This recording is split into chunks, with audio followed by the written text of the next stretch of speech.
Why is nobody talking about the origin of the mysterious Etevu stream in Amagunze, Enugu State?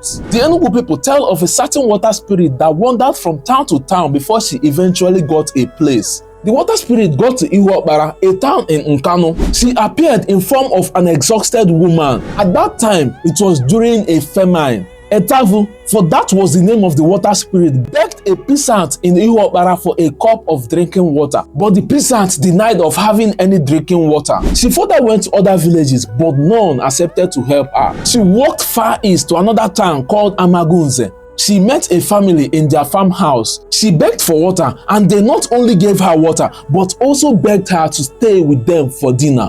She was moved as to how people who have so little could afford to spare. She joins them for dinner. After the dinner, she asked if there's a place she could make her home because she wanted to come back with her family. The kind farmer pointed somewhere and said she could build her hut there. The next morning, they woke up to a large stream. The farmer ran into the village to call the other villagers. He narrated how he had been nice to a wandering woman and how she had asked for a place to build her home. And now he and his family woke up to a mysterious stream at the same spot. The Ezemo threw his afa, and it was revealed that the kindness of this farmer and his family to a stranger had made the goddess chose Amagunze as her home. Rituals were done to welcome her. From that day, they had enough water and their vegetations blossomed once again. Till date, Etevu stream still flows in Amagunze. It remains a good source of water to both Amagunze and other neighboring towns. Tell me in the comments if you believe that this story is actually a real life story.